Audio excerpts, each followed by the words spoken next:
this is Rahim, and today we're going to be doing a comparison of the HTC One versus the Sony Xperia Z. Shall we do it then?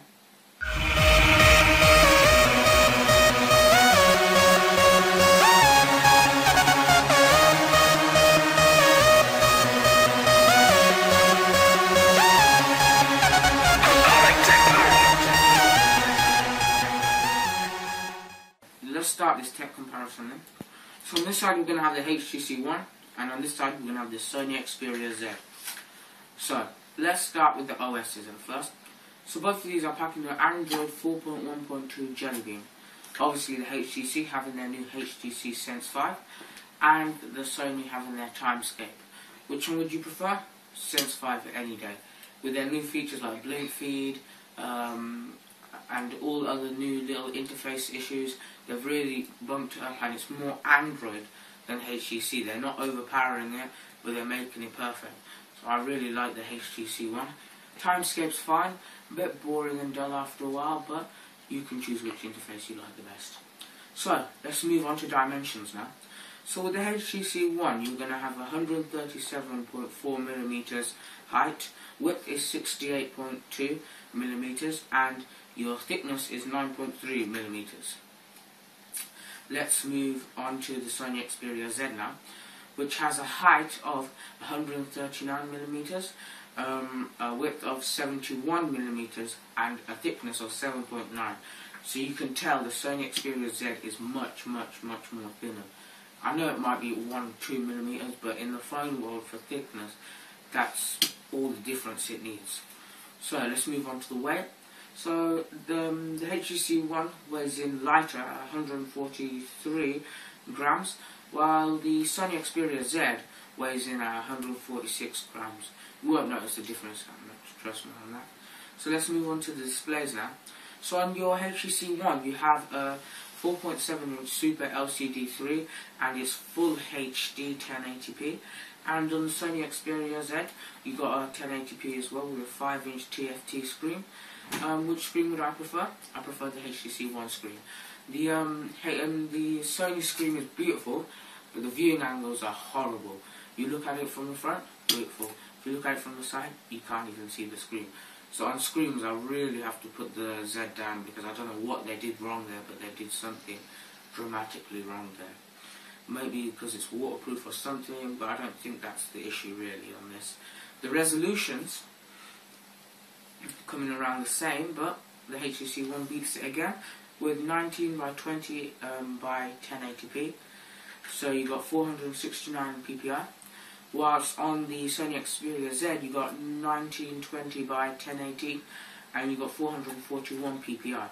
So you got an extra 20 odd ppi on the HTC, and because it's a smaller screen, the 1080p looks much more better. So let's move on to the processors now.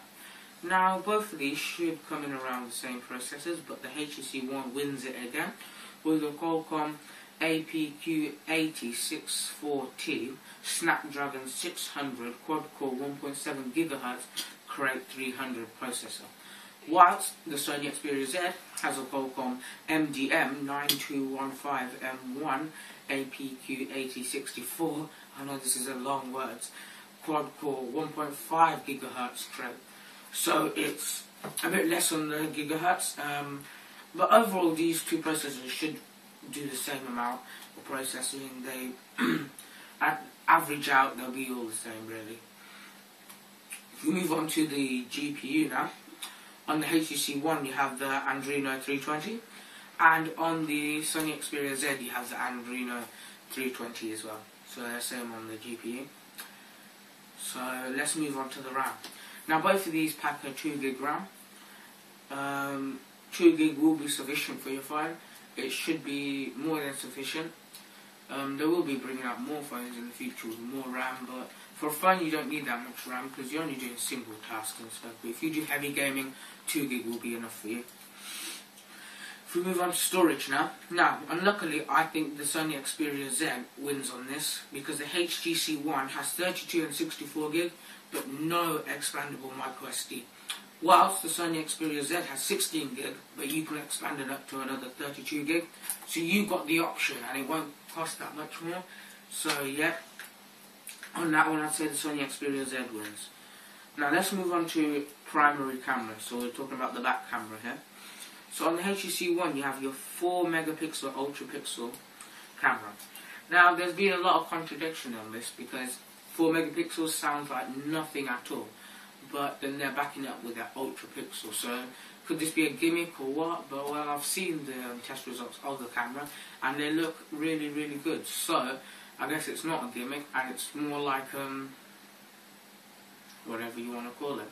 But what I'd have to say is the camera is really good, and I think everyone should move off of this pixelized megapixel. I think we should move on to these new ultra pixels because they make the camera photo look much more better. And it's not really about the pixels if you think about it. That's just how much you can blow up the image, really, isn't it?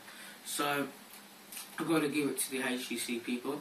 They're making the first step off of the megapixels and it's really good. So we'll see what happens in the future. Now let's move on to the Sony Xperia Z, which has the massive 13.1 megapixel camera. So don't be mistaken by the megapixels, it's still one of the greatest things here.